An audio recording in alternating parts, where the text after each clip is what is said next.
My peeps, mi gente. This is Chief, or the one half of the dynamic duo, Chief and Stereo, where we talk about all the salient points. Today, I just wanted to talk about the issue of tipping.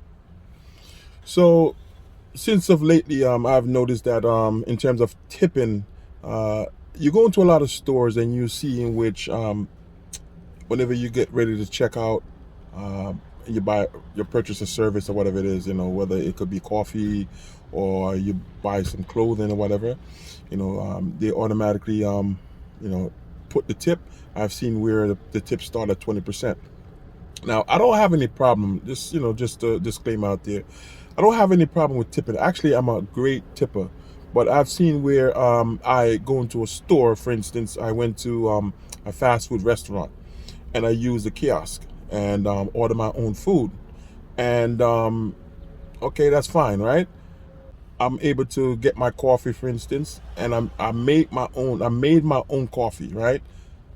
And after I finish serving myself and making my own coffee and buttering my own bagel, for instance, I get ready to check out in the kiosk, and it's telling me, "Oh yeah, I gotta give a tip." I'm like, "Wait a minute." So I am not only serving myself, but I am ringing up the charges for my item, right? I'm making my own coffee and my butter bagel or what have you, and yet still I gotta pay a tip for this. Like, this is like really getting out of hand, and I think that in terms of corporate America, they won't pay their service employee a living wage, in which these service employee is able to make at least a minimum standard in their wages, and then the tip will be just supplemental. You'll be able to get them over that threshold to make a decent living or what have you. So back in the early days, and I believe they claim that tipping was started from blacks or whatever that was freely that were freed. um, the whites, they used to give them like tip, as payment or what have you. And then that gradually spread throughout the whole United States and became a norm or what have you.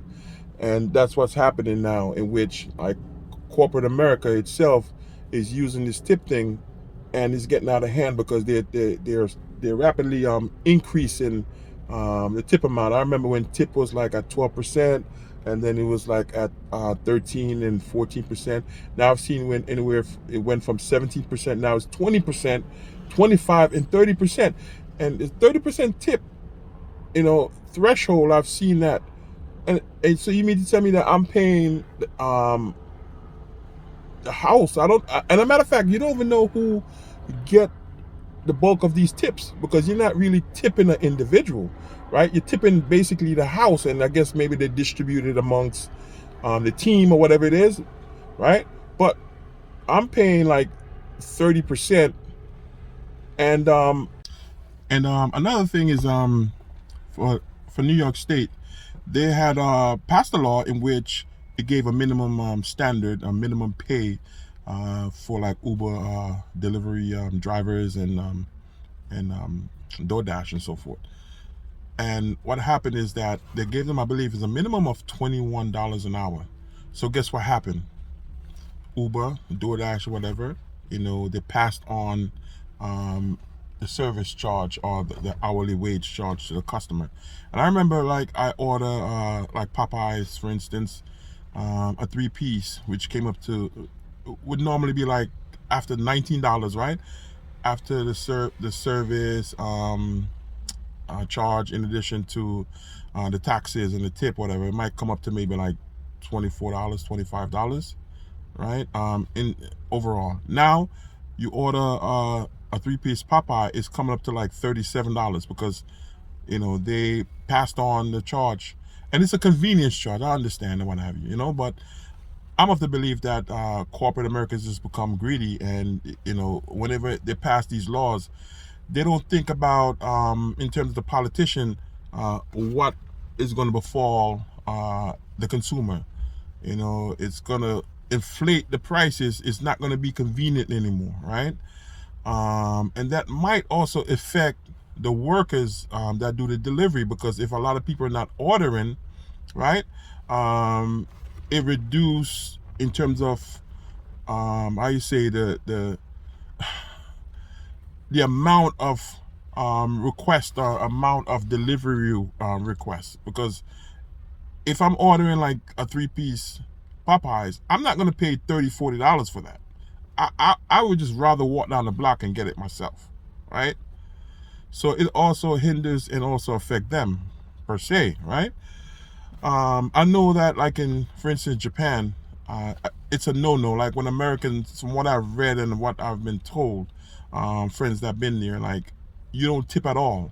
They would not accept your tip. Like they look down on tipping because they believe in providing the utmost best customer service. And a lot of Americans that go there that get so used to this tipping culture, they go there and their tips are rejected, right? So it just, I don't know. It's just it's become so ingrained in the Americans, like in which everywhere you go, you have to tip. And I first came across tipping when I first came to the United States, right? At the airport, someone carry your luggage or your bag or whatever it is, boom, you give them a tip. That's fine. But I also see where at the airport I pay for a luggage cart, and then it also asks for a tip. So wait a minute, so I'm paying to get a luggage cart, and then it also asks for a tip. So I'm doing my work to push the cart, and then it asks for a tip.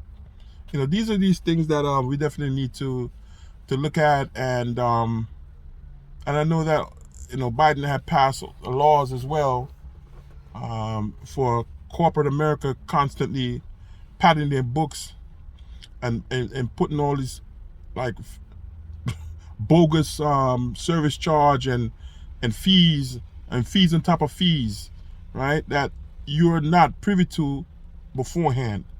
And like, say for instance, you go to stay at a hotel, and before when you start checking out, you got to pay. In terms of the service charge, you got to pay their light and gas. Emergency service charge fee, miscellaneous fee. They don't tell you what the miscellaneous fees are. And this is what has been transpiring over the years. And I think that a lot of people need to look at these fees and these tips and so forth, and address this, because this is just getting out of hand. That's just my take on it. Okay. All right. Thanks.